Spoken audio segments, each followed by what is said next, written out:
All right, grand rising to you beautiful people, man. Doing a quick mic check. I know sometimes this thing be switching over. I think we should be good. Good morning to you. Thanks so much for joining us here today on the New Black Wall Street Book Club, where Black folks do read. If you put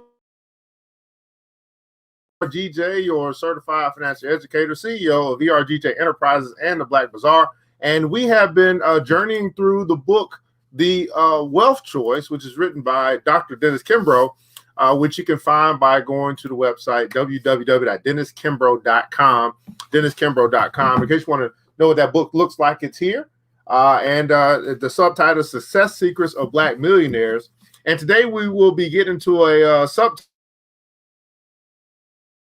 Millionaires, the 9 disciplines of Black millionaires. Man, while you guys aren't connecting, go ahead and hit the like button, the share button if you care. Subscribe and all that good stuff. You can support the channel if you like to do that also. And then let us know where you're connecting from, what city, what state, what country, what city, what state, what country. Love to know just how far our reach is as we're broadcasting across the World Wide Web. Facebook and YouTube is where we are today. We know we could be reaching you anywhere.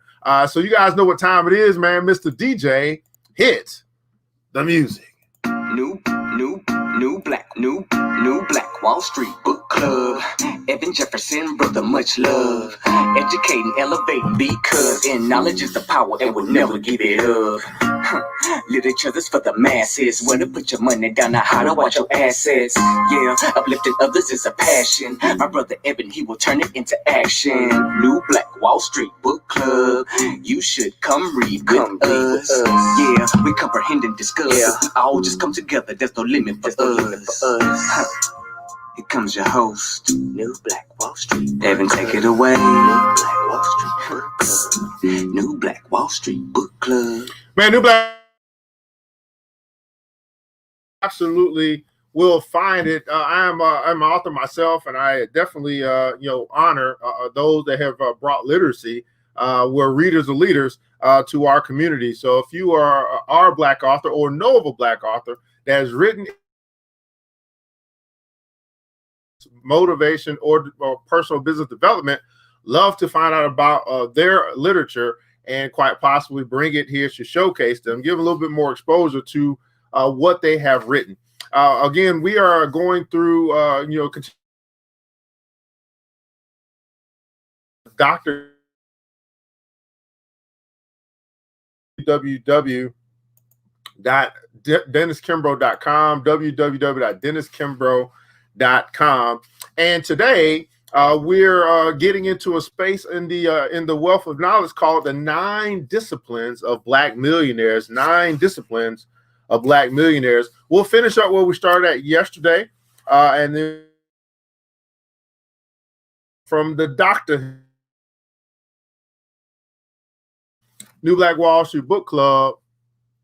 Let's read. So we're now into a subsection called Study Pop into the 9 disciplines of Black millionaires. So let's go ahead and get there so we can get into today's topic. So as I repeated throughout my presentations, I was thrilled and honored to be selected as a spokesperson for such a series of events. And my reasoning was simple. From the earliest days of humanity, humankind has been comprised of 2 camps, the haves and the have-nots. Since childhood, I've been obsessed with learning what invisible barrier, if any, separates those 2 camps. Why are some people rich and others poor? Why are some individuals well off financially while others continually struggle to make ends meet? When I asked the adults who lived in my neighborhood, to my amazement, they knew little about wealth creation and money management. They simply repeated what they've been told and what they thought to be true. Either you have it or you don't. As a have-not, I wanted to know why so few African Americans managed to climb to the ranks of the wealthy, specifically the 1%, in a land where financial freedom, regardless of race, creed, or color, is allegedly available to all. Case in point, more than 25 years ago, my father died absolutely broke, despite attending college and working nonstop for nearly 30 years. I remember wondering how, in a country brimming with opportunities and endless possibilities, anyone could work so hard during his or her life and end up with little or nothing before falling into the lap of Social Security. That was the moment I promised myself that it would never happen to me. Regardless of how long or how hard I had to search, how many books I was forced to read, or how many people I had to ask, I was determined to uncover the key to financial freedom and wealth creation. And now that answer The answer that I had, that I and so many others seek is closer than we think. Everybody put in the comments, so closer than we think. What's going on with your brother Martin? What's up, Miss Vivian Reed is in the house. Miss Yvette Goodrich, thanks so much for joining. Yeah, let us know where you're connecting from, with city, with state. During these talks, I question each invited guest. In the process, I compiled enough life-altering information to fill several notebooks as I attempted to draw a composite picture of Black America's wealth and financially independent population. I spoke with the old and the young, male and female, educated and uneducated, the professional and the working class, doctors, lawyers, accountants, business owners, college graduates, as well as high school dropouts, corporate executives, high-achieving men and women of all types. Each prove what is possible when you possess clarity of purpose, backed by persistence, determination, and an indefatigable commitment to a program of wealth creation and financial investing. In short, Black millionaires adhere to 9 key disciplines while creating their fortunes. 9 key disciplines while creating their fortunes. Brother Tony Seawright is in the house. Thanks so much, Joy, Cleveland, Ohio. Queen Crystal is in the house. My tech sister, thanks so much for joining us here today on New Black Wall Street Book Club. The 9 disciplines of Black millionaires. I'm often asked what common traits I observed as I interview many of today's Black wealthy.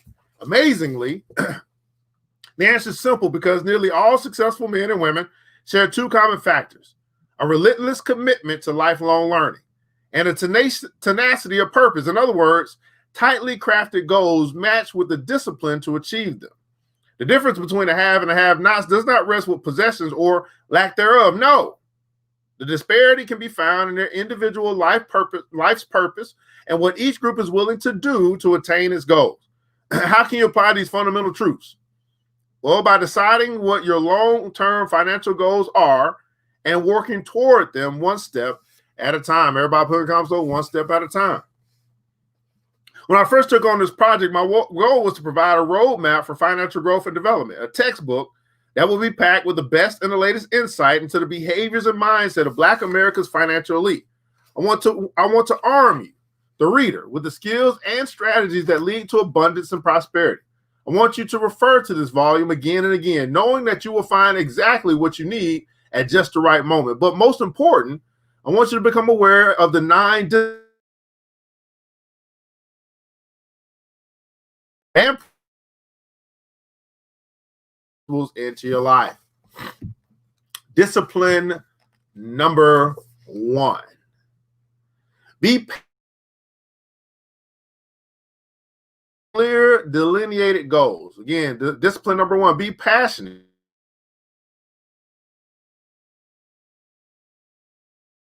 Goals.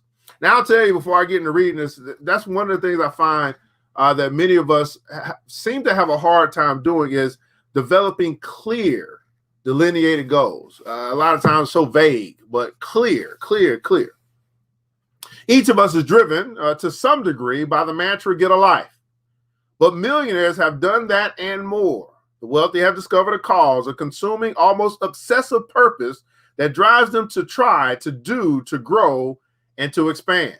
They got a life, and not just any life, but a blessed life, a good and productive life, a life that is fearless, that isn't burdened by risk or the possibility of failure, a life wherein they are willing not only to take a leap of faith, but to keep that faith through daily prayer, a life that can be still while listening for God's voice, a life that asks not for material possessions, but for guidance, knowledge, and wisdom, a life that is overflowing with self-control, confidence, and discipline, a life that focuses on its unique strengths and refuses to undertake tasks where it cannot perform at its best. In other words, a life that is motivated by the question, where can I apply my talents and gifts to render the best advantage? Where can I apply my talents and gifts to render the best advantage? A life built with warmth and laughter, a life not based on money, but built on adding value and service. Everybody put in console, add value and service. Or, as one respondent shared, never do anything for the sake of money. If you find a vocation that you really love and adds value, take my word for it, money will find you. A life filled with compassion and generosity. A life that is glorious and cannot be taken for granted. At their core, today's Black financial elite view themselves less as wealthy or successful, and more as individuals who have worked hard to pursue their passion. In my focus groups, they spoke at length about the importance of loving their work, establishing meaningful goals, and enjoying what they do.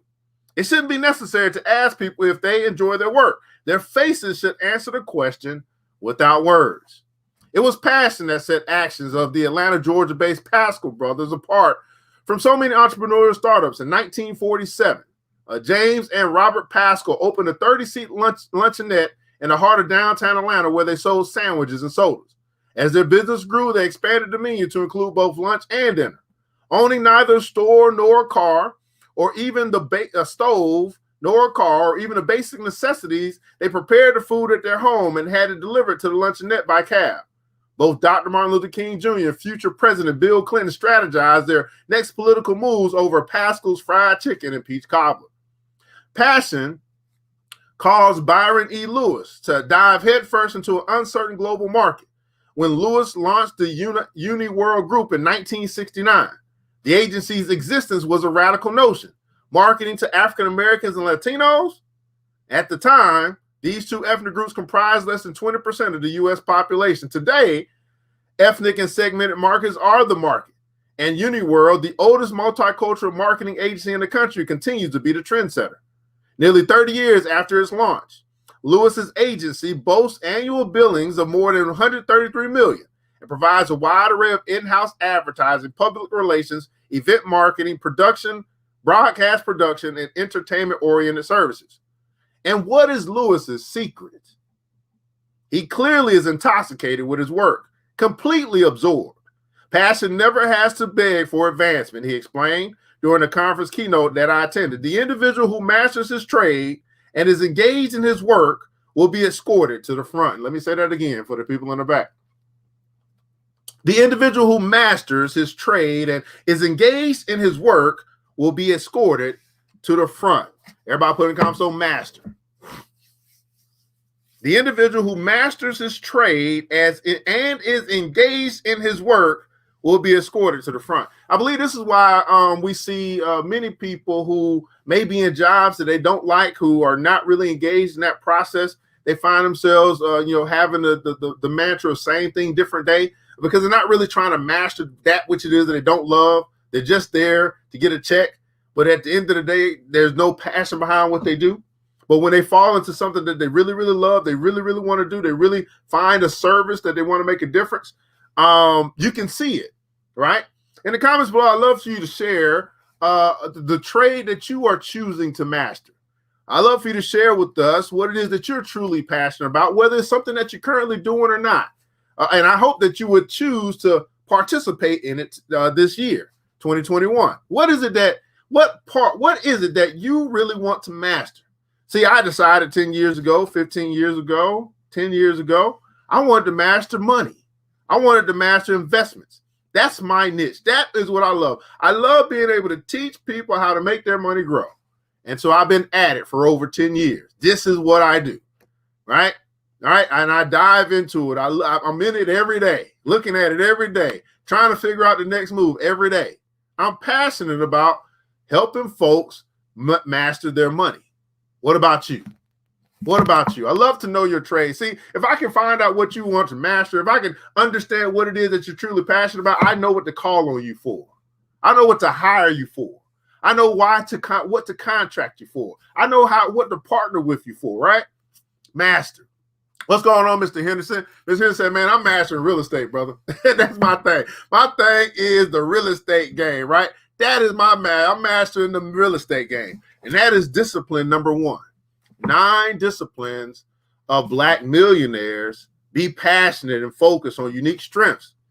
Develop clear delineated goals and develop clear delineated goals. Love to hear from you. What is it that you're choosing to master? What is it that you really want to master? It may not be something that you're currently doing. It may be something that you've had your mind on for quite a while, something that you've been thinking about, something you've been saying one day, someday, all right? One day, someday. Life, health insurance, and Social Security. Oh, I did not know that, Chris. I would not have guessed that. Writing. I want to master writing. I want to get the message out, right? What is it that you are choosing to mastered. We'll be right back after our advert.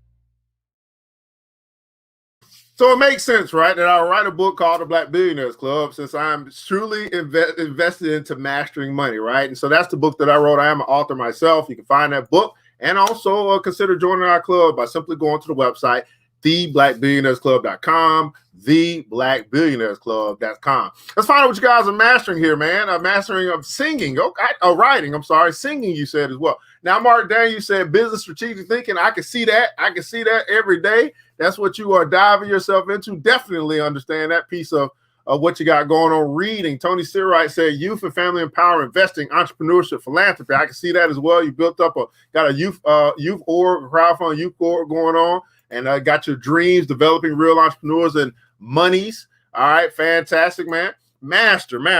Discipline number two. Autonomous and independent, deep need for internal control, highly motivated self-starters. Here's discipline number 2 of Black millionaires. Autonomous and independent, a deep need for internal control, highly motivated self-starters. Whenever I'm asked what I believe is the purpose of life, my response is the same. Of all the great earthly pursuits, one resides head and shoulders above the rest. Every virtue, treasure, reward in life is obtained only through this quest. Simply stated, it is fulfilling your potential.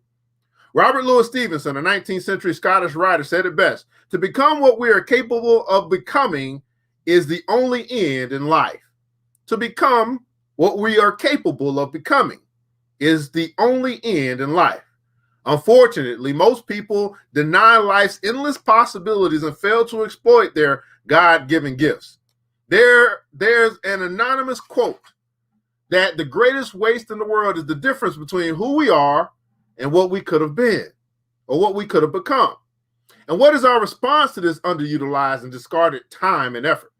Abraham Maslow, the father of the third force psychology, wrote, if you plan on being anything less than you are capable of being, you'll probably be unhappy all the days of your life. The emerging picture from the study does more than suggest that the Black financial elite are intensely goal-oriented.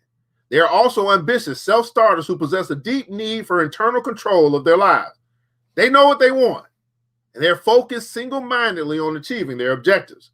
For the most part, the wealthy adhere to the unwritten rule of financial success. It doesn't matter where you come from. All that matters is where you're going.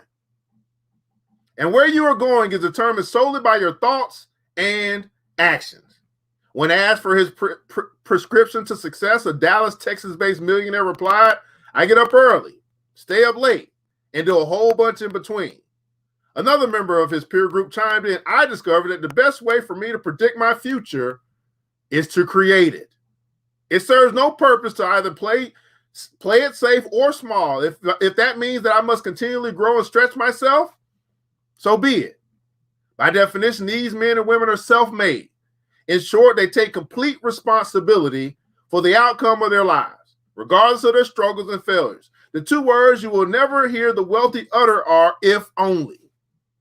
This habit alone allows them to rise from obscurity to positions of power and influence. The best way for you to predict your future is to create it. Are you working on creating your future?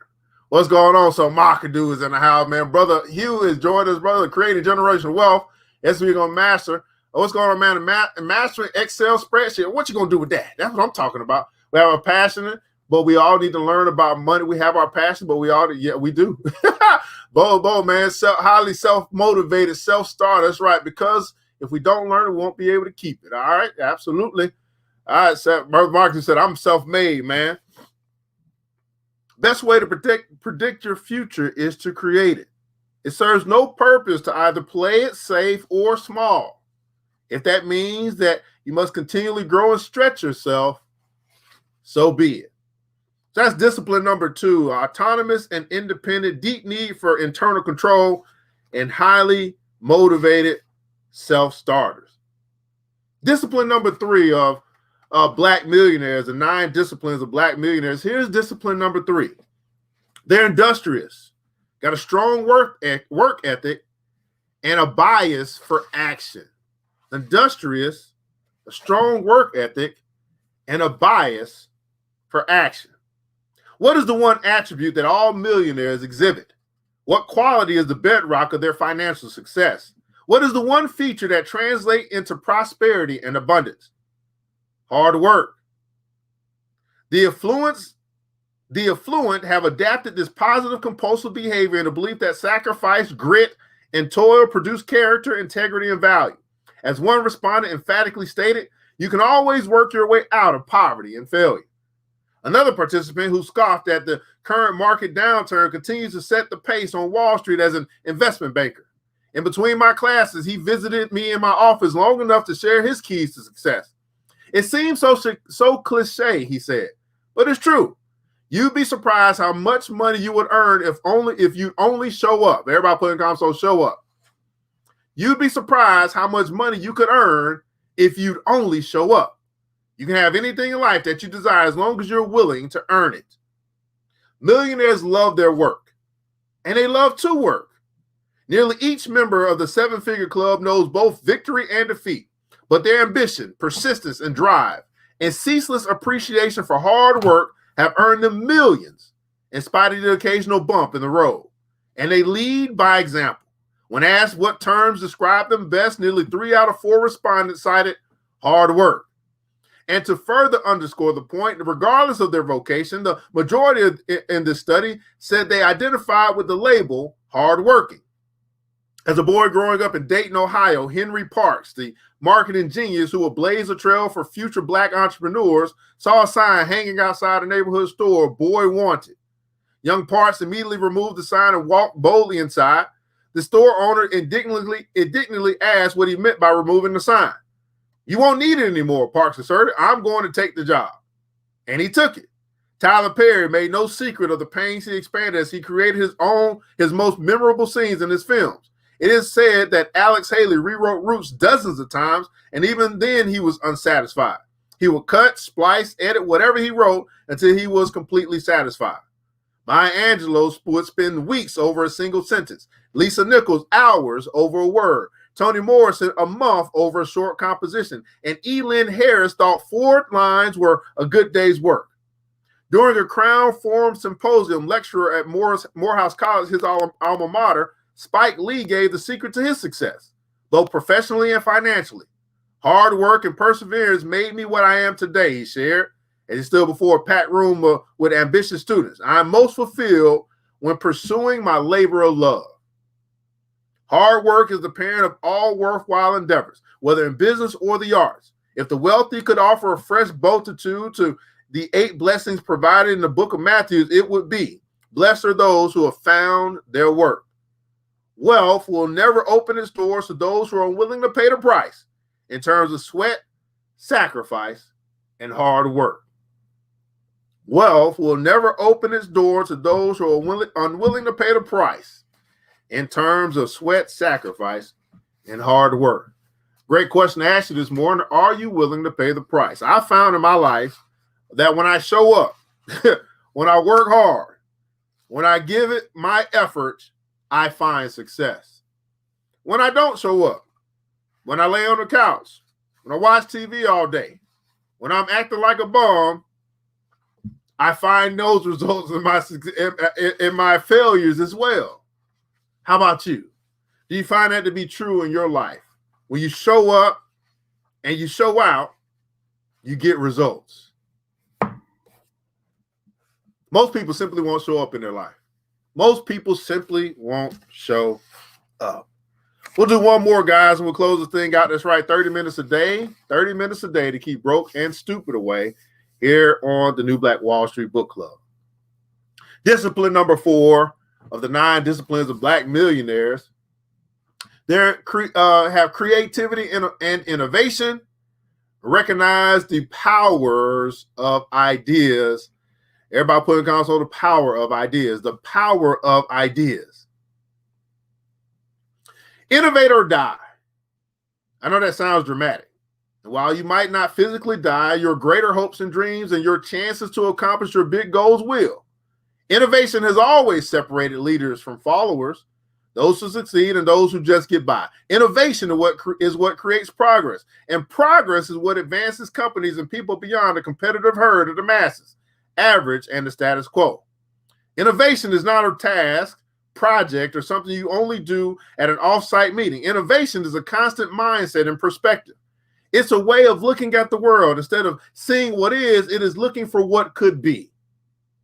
Being an innovator is seeking the greater potential in every person, in every situation, process, experience, and outcome. The fundamental desire of an innovator is to help, serve, and solve. Are you an innovator?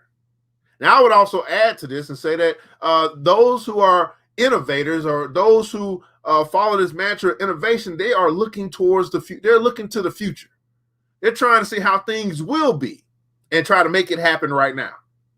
As you look at your industry, as you look at whatever it is that you do, if you start looking at, okay, how will things be? How will this thing that I'm doing now, how will it operate 5 years from now, 10 years from now? You try to make it happen now.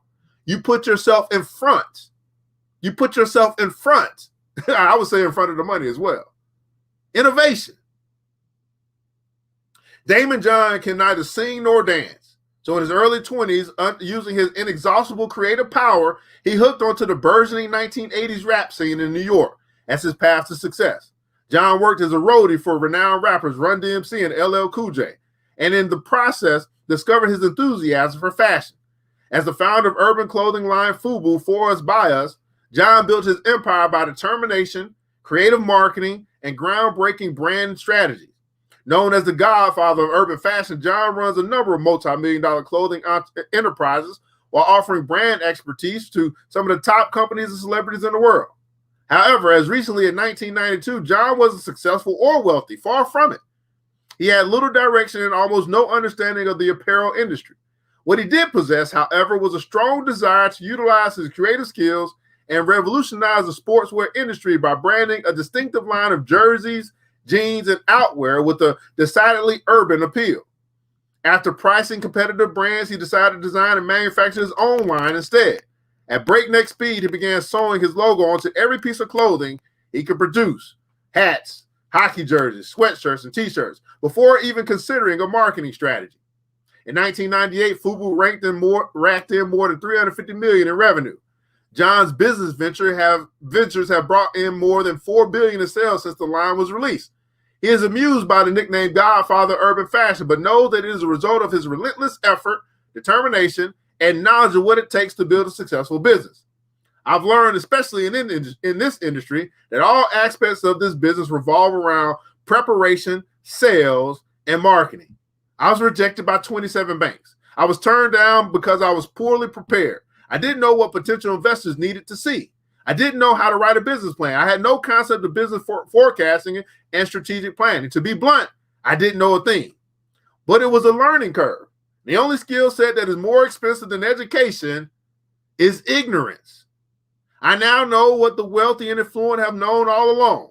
The marketplace pays for results, not effort. The marketplace pays for results. That's probably going to hit some people this morning, not effort. In other words, focus on the future and keep the ideas flowing. Anything and everything can be branded, he shared during our interview. What lies at the heart of an effective brand? Creativity and innovation. Your ability to develop ideas, connect with others, and impact the bottom line.